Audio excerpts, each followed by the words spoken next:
저의 헤어스타일에 관한 댓글이 많아요. 도대체 왜 그런 머리를 하세요? 왜 이쁜 얼굴을 그렇게 망치시나요? 악플이라고 하기는 애매하지만 지적질에 가까운 댓글들이 굉장히 많은데요. 여러 번 얘기를 했지만 헤어스타일에 대한 지적이 계속돼서 얘기를 좀 해보도록 할게요. 저는 원래 굉장히 심한 곱슬머리예요. 파마를 제가 해서 컬을 그래도 좀 다듬어 놓긴 하지만 기본적으로 굉장히 지저분한 곱슬이에요. 어렸을 때는 돼지펄이라고 이제 놀림을 많이 받았는데 그때는 이제 매직 스트레이트 파마라는 게 없었어요. 그래서 머리를 매일 드라이를 하고 그랬다가 과산화수소를 뿌리면 머리가 펴진다는 얘기를 듣고 한번 그걸 뿌렸다가 머리가 탈색이 돼서 선생님들한테 정말 완전 찍혀서 저의 방황과 반항의 사춘기가 시작됐다고 해도 과언이 아닐 정도로 저에게는 애증의 머리였어요. 왜냐면 그때는 남과 다른 게 틀린 건 줄 알았거든요. 다른 애들 머리가 다 반듯한데 나만 막 곱슬곱슬하니까 너무 싫었어요. 시간이 지나서 저에게는 마법 같은 일이죠. 매직 스트레이트 파마라는 게 도입이 되면서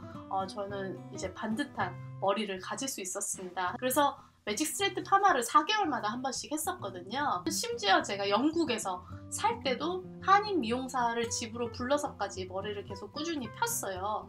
그런데 제가 이제 세계 일주를 앞두고 해외에 나가면 매직 스트레이트를 할 수 없을 것 같아서 그냥 머리를 아예 이렇게 그냥 빠글빠글 파마를 해버린 거죠. 근데 이렇게 여행을 하면서 만났던 사람들이 저한테 너는 어떻게 동양인의 얼굴에 흑인의 머리를 가졌니? 너무 매력적이다. 이런 얘기를 하시는 거예요. 그리고 굉장히 이제 저를 한 번 보면 절대 잊지 않으시더라고요. 그때 알았어요. 나는 이게 나의 컴플렉스라고 생각을 했었는데 남과 다르다는 거는 정말 나만의 특별한 매력이구나 라는 거를 그때 깨달은 거예요. 그래서 이 머리를 고수하기로 결심을 했습니다. 보통 제가 1년에 한 번 또는 2년에 한 번 정도 파마를 해요.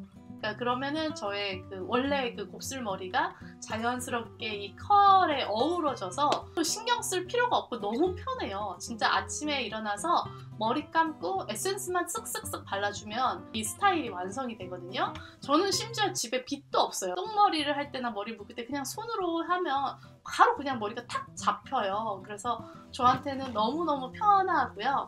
머리를 물론 헤어스타일을 바꾸면 좀 더 예쁠 수도 있겠죠. 그럼 저는 남들하고 비슷해지잖아요. 제가 이 머리를 하고 밖에 나가면 사람들이 저를 알아보는 경우가 되게 많거든요. 근데 머리를 묶고 밖에 나가잖아요. 아무도 저를 못 알아봅니다.